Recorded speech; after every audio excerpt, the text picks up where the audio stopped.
ओम साईं राम। मेरे अंदर साईं और आपके अंदर साईं को भी प्रणाम। कैसे हैं आप सब लोग? बाबा की कृपा आप सब पर बनी रहे। कहते हैं ना, शिरडी बाबा की मर्जी के बिना ना कोई जा सकता है और ना ही कोई आ सकता है। ये बिल्कुल सच है। मैं आपको अपना एक अनुभव बताती हूँ। एक बार हम 25 लोगों का ग्रुप शिरडी के लिए चला। हमारी ट्रेन बठिंडा से थी रात को 11:30 बजे और हम लोग रहते थे सिरसा में। तो हमने उस दिन सिरसा में 7:30 बजे ट्रेन पकड़ी बठिंडा के लिए। वैसे ट्रेनें दो जाती थी, 7:30 बजे और 8:30, पर हमने 7:30 पकड़ी कि जल्दी जाना ठीक होता है, रास्ते में कोई भी प्रॉब्लम आ सकती है, अभी टाइम से पहुंच जाएं दूसरी ट्रेन को पकड़ने के लिए, शिरडी वाली। अच्छा, हम 7:30 बजे चले। 4-5 स्टेशन जाके ट्रेन ख़राब हो गई। जिस बात का डर होता है वही हो गया। अच्छा, सोचा चलो अभी ठीक हो जाएगी, पर काफ़ी देर ठीक नहीं हुई, कोई प्रॉब्लम आ गई। और खड़ी भी ऐसी जगह पे हुई जहाँ जंगल था, ना कोई सवारी मिलने की। और हम डरे जा रहे थे कि पता नहीं हम उस ट्रेन तक पहुँच पाते नहीं पहुँच, और 8:30 बजे वाली ट्रेन भी हमें क्रॉस करके चली गई। आखिर हमारी ट्रेन चली, कुछ तसल्ली हुई, शायद पहुँच जाएंगे टाइम पे। और जब हम स्टेशन बठिंडा पर पहुँचे और देखा कि हमारी आंखों के सामने ही जो हमारी ट्रेन है वो हमें क्रॉस करके चली गई। क्या कर सकते थे? कुछ भी नहीं कर सकते थे। गई ट्रेन। बहुत दुखी कि अब क्या करेंगे, अब तो शिरडी नहीं जा पाएंगे। हम सब लोग स्टेशन पे बहुत परेशान बैठ गए।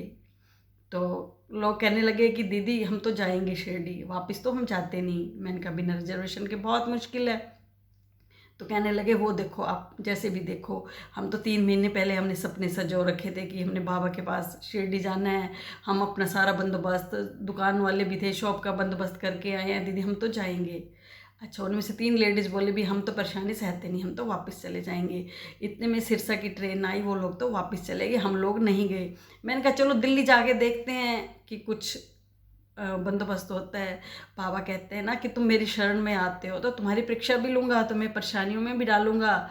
मैं देखता हूँ कि तुम मेरी परीक्षा में खरे उतरते हो या नहीं। बाबा हमारी परीक्षा ले रहे थे। अच्छा, हम 1 बजे दिल्ली वाली ट्रेन आई, हम उस पर बैठ गए और हम दिल्ली स्टेशन पर 5 बजे पहुँच गए। हमने ट्रेनों का पता किया, ट्रेनें तो जाती थी, 10 बजे भी जाती थी, 3 बजे भी, मतलब 3-4 ट्रेनें जाती थी सुबह। पर हमें टिकट तो नहीं मिल सकती थी, क्योंकि कुछ टिकट्स के भी रूल होते हैं कि इतने घंटे पहले आप ले सकते हो। बस एक रात की 9:30 बजे की ट्रेन थी कर्नाटका, उसकी कुछ आशा थी कि शायद उसकी मिल जाए। पर पता किया तो वो भाई भी नहीं सुन रहे थे। बोले मैडम कहाँ आप, वेटिंग आपको मिल जाएंगी, कहाँ आप इतने 23-24 लोगों में वेटिंग लोगे, बहुत परेशान हो गए। तो अब क्या करें? मैं तो फिर भी थोड़ा सा लोगों को कह रही थी कि हम वापस चलते हैं फिर करवाएंगे, लोग नहीं मान रहे थे। अच्छा, फिर हमने कहा देखते हैं कि वेटिंग का ही ऑप्शन है। और फिर हमने भाई वेटिंग लेंगे। तभी मेरे मन में ना एक ख्याल आया कि हमारे एक साईं मित्र हैं राकेश भोला जी, उनके कोई दोस्त के ब्रदर ना रेलवे स्टेशन पे हैं नई दिल्ली में। देखो अचानक कैसे ख्याल आया, बाबा ने डाला, तो क्यों ना उनसे बात की जाए, शायद कुछ हो जाए। तो उनसे बात की, उन्होंने नंबर दिया। कहने लगे राकेश जी कि आप दीदी आप उनसे बात कर लो। मैंने उनसे बात की कि हम ऐसे 22-23 लोग हैं और बच्चे भी हैं हमारे साथ 7-8। तो कहने लगे कि देखो आपको टिकट तो तत्काल भी नहीं मिलेगी और वेटिंग मिल सकती है, और वेटिंग में आप लोगों को बहुत परेशानी होएगी, बच्चे भी हैं और रात का सफ़र है, हर कोई सो जाता है। दिन में तो फिर भी हो जाता है, कोई ना कोई बैठा लेता है, रात को कोई नहीं बैठाएगा, आप लोगों को बहुत परेशानी होएगी।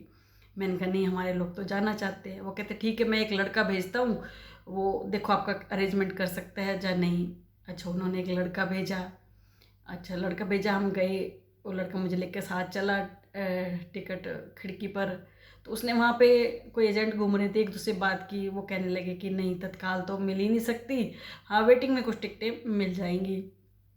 तब फिर उस थोड़ी देर में एक और एजेंट सा आया। वो कहने लगा कि मैं 2-3 तो आपको तत्काल लेकर दे सकता हूँ। थोड़ी खुशी हुई, शायद बाबा ने भेजा, बाबा हमारी परेशानी देख रहे थे। कहते ना कि मुसीबत आएगी तो बाबा भी आते हैं साथ देने के लिए, संभालने के लिए ज़रूर आते हैं। बाबा ने, शायद वो बाबा का रूप आया। हमें 3 टिकटें तत्काल की मिल गई और बाकी हमने सब ले ली वेटिंग में। अच्छा, फिर वो जो हमारे नॉन थे रेलवे स्टेशन पे, उन्होंने 2 कार्टून खाने पीने के सामान के भेजे हम लोगों के लिए। आप मानते हो, उसमें बिस्कुट, कैंपा, इतना सारा सामान था ना, हैरान कि इतनी मदद कोई करेगा। उन्होंने लड़का भी भेजा और खाने पीने का इतना सामान, आई कि पापा मदद कर रहे हैं। अच्छा, हमारी रात को 9:30 बजे ट्रेन आ गई। हम 3 जो टिकटें तत्काल कन्फर्म थी उन पे जाके बैठ गए। टीटी आया तो हमने बाकी वेटिंग की टिकटें भी दिखाई। तो फिर टीटी ने जैसे ही वेटिंग की टिकटें चेक की, बोला मैडम आपकी तो सारी कन्फर्म है। हैरान सुन के, कन्फर्म? ये तो हो ही नहीं सकता। कहने लगा नहीं मैडम आपकी सारी कन्फर्म है। ओहो, बाबा का बहुत शुक्रिया, आंखों में आंसू भी आए। देखो बाबा तकलीफ दी, आप मदद करने के लिए भी आप पहुँचे, हमारी सारी टिकटें कन्फर्म हो गई, हम इतने इजी ढंग से और पहुंच गए शिरडी। बाबा परीक्षा ले रहे थे और हम परीक्षा पे खरे उतर रहे थे, तो बाबा ने सारा बंदोबस्त कर दिया। हम पहुंच गए बाबा की नगरी शिरडी। बहुत मज़े से रहे पूरा, भाई जैसे हफ्ता रहे। फिर सोचा कि वापसी की भी तत्काल करवा लेंगे टिकटें। तो लोग बोले हम मतलब 5 दिन रहने के बाद हम डेट निश्चित की कि हम ये इस दिन तत्काल वापसी की करवा लेंगे। अच्छा, मैं वापसी की टिकट तत्काल लेने के लिए आऊँ शिरडी में भी, तब मंदिर में एक टिकट घर था, वहाँ लेने आऊँ तो बहुत लंबी लंबी लाइनें, सवाल ही ना पैदा हो। 2-3 तो तत्काल मिल जाती हैं, 25 टिकटें तत्काल में सवाल ही नहीं पैदा होता। नहीं मिलती, वापस चले जाते। अब क्या करें, ऐसे हमारे दिन बीते गए, हमें 10 दिन हो गए। और बाबा पता है क्या, हमें अपने पास रखना चाहते थे, भेजना नहीं चाहते थे। पर फिर हम परेशान हो गए, कब तक रहेंगे, क्योंकि पीछे भी सारे दुकानें बंद थी लोगों की, सारा मतलब एक सिस्टम बिगड़ जाता है, क्या करें।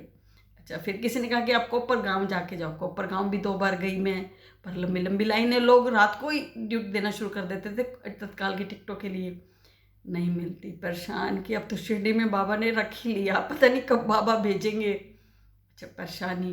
अच्छा, उधर से मेरे सबके परिवार वालों के फ़ोन आई जाएं भी कैसे, तो मेरे हस्बैंड का भी आए। मैंने कहा हमें तो तत्काल मिल ही नहीं रही, अब हम कैसे करें भाई, बहुत मुश्किल है। या तो फिर हम वेटिंग में लेकर आएंगे और क्या करेंगे।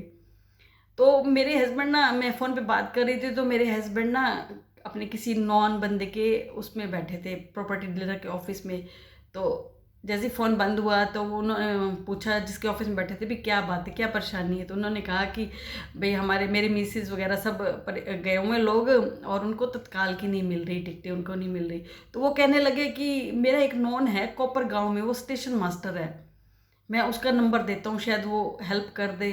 तभी मेरे हस्बैंड का वापस में फ़ोन आया, कहने लगे कि ये एक स्टेशन मास्टर है, अपने सिरसा का ही है और कोपर गांव में है, तुम इनसे जाके मिल लो, शायद हेल्प करेगी। पापा ने देखो, उस समय वो मेरे हस्बैंड वहाँ उस ऑफिस में बैठना था, बात होनी थी और स्टेशन मास्टर का नंबर मिलना था। हम स्टेशन मास्टर के पास गए, वो हमारे शहर के इतने नाइस पर्सन ना, वो मनोज जी थे, बहुत नाइस पर्सन। उन्होंने हमारी बात सुनी, वो कहने लगे कि मैडम आप चिंता मत करो, मैं आपकी सब तत्काल करवा दूंगा, मैं अपना बंदा ही रात को लगा दूंगा, 12-1 बजे ही मैं अपने बंदे को बिठा दूंगा, 2 बंदों को बिठा दूंगा, 2 या 3 बंदों को बिठा दूंगा, आपकी सारी टिकटें कन्फर्म करवा दूंगा। सुन के बहुत खुशी हुई कि देखो अब बाबा ने हमारी वापसी का भी करवा दिया और उन्होंने हमारी वापसी की 25 टिकटें करवा दी। बाबा ने देखो, परेशानी आई और बाबा ने मुश्किलों का हल भी निकाल दिया। हम बहुत मज़े से रहे, ऐसे तो कहाँ रहने देते हैं लोग इतने दिन, हम 5-6 दिन का ही बना के गए थे, हम समझो 12 दिन रहे बाबा के पास शिरडी में, बहुत मज़ा आया। और वो स्टेशन मास्टर मनोज जी बहुत नाइस पर्सन, वो आज तक भी हमारी हेल्प कर रहे हैं। हमेशा जब भी कोई प्रॉब्लम आई टिकटों के कुछ, हमने उनको याद किया, वो 1 मिनट में हाजिर। बाबा ने एक बहुत अच्छे मतलब पर्सन से हमें मिलवाया, बहुत मदद की, मैं आपको बता नहीं सकती। मैं मनोज जी का थैंक्स करना चाहती हूँ कि उन्होंने हर मोड़ पर हमारी मदद की और आज भी हमारी मदद कर रहे हैं। तो आप समझ गए ना कि बाबा की मर्जी के बिना ना कोई जा सकता है और ना कोई आ सकता है।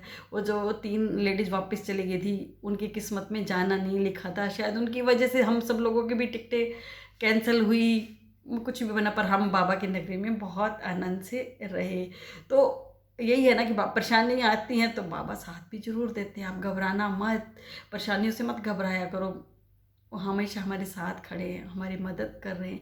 बस आज इतना ही। अगर आपको मेरे वीडियो अच्छे लगते हैं तो प्लीज़ सब्सक्राइब करें, लाइक भी करें, ताकि जो भी मेरे वीडियो सब लोगों तक पहुंच पाएँ। ओम साई राम।